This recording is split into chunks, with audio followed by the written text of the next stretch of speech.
Really? A baby? So that's God gives us a present on this Christmas, and it's a baby.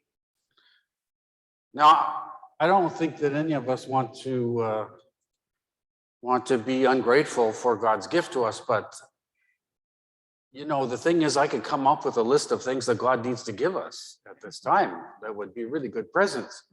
You could make your own list, but I could, let's just start with, well, what do we need, God? We need politics in the United States to return to something more normal. We need the polarization, the extreme polarization in our country to be healed, so that people are not just fighting for their parties and for their own careers, but that everybody can get together and work for the common good instead of just for what is practical to them, but what is good for everybody. We need a church that has greater, speeds up its greater respect for and integration of women into the way it is run.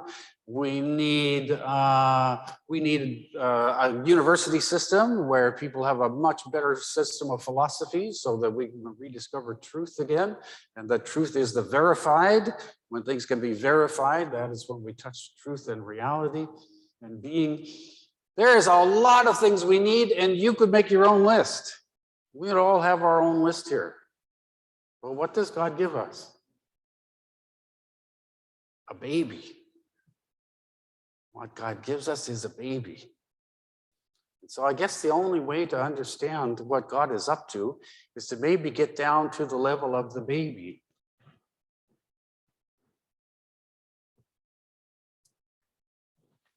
Well, when you get down to the level of the baby, you can see right away that things look different down here than they did up there. You can see right away that people ask different questions. When you're poor and small, little, you ask different questions than when you're standing up and you're high and mighty and you're looking down on things and you feel like you don't need anything. When you're down at the level of the baby, you're kind of helpless and you're poor. There's a poverty. There's a smallness and a littleness, and you need others and you need God. So you ask different questions when you're down here at this level of the baby than when you're up looking down on things, down your nose especially.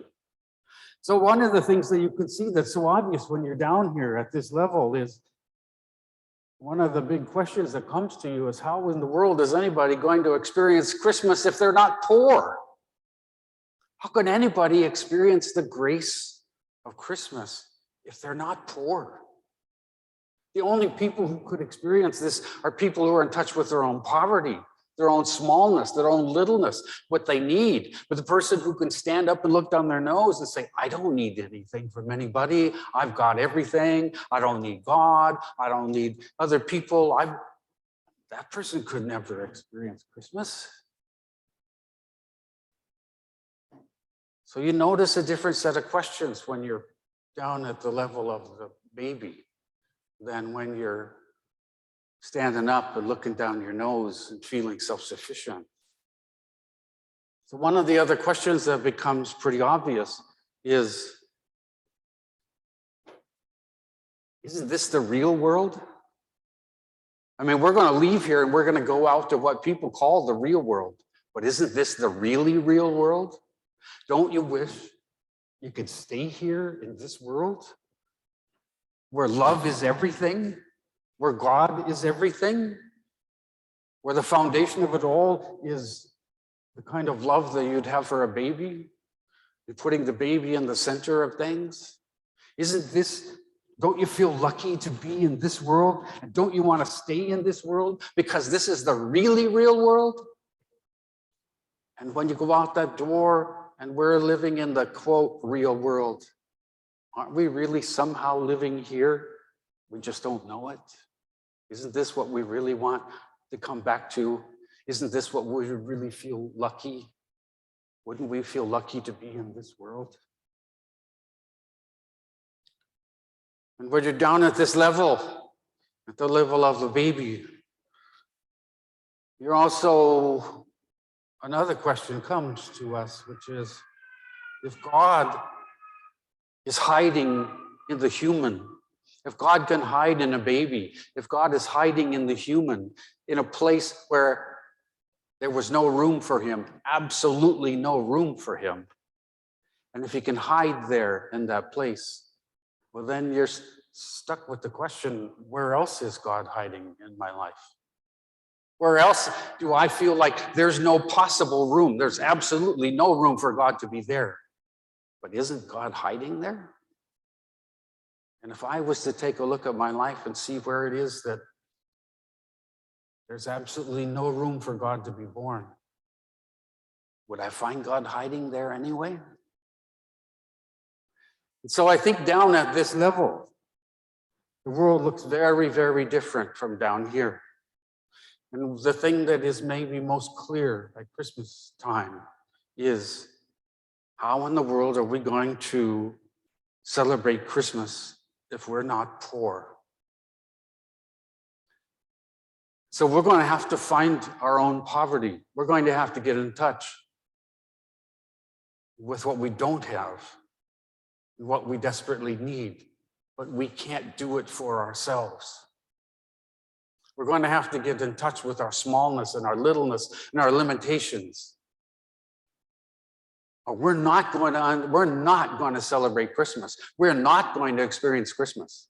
If you're not poor, if we're not poor, if we don't find the way that we're poor, we're not going to experience Christmas. Because this is what it's about. God being poor and helpless and small and little. And so let's come to the altar. Maybe come with those questions. Isn't this the real world that we really are living in through the rest of the year, but we just don't know it? And isn't God hiding in our lives in places where we've said there's absolutely no room for him? And so let's come to the altar, but let's come in our poverty. Let's find the way that we are poor before we come to that altar, the place that we're small and little and in need. And then we'll be able to really experience the gift that is Christmas.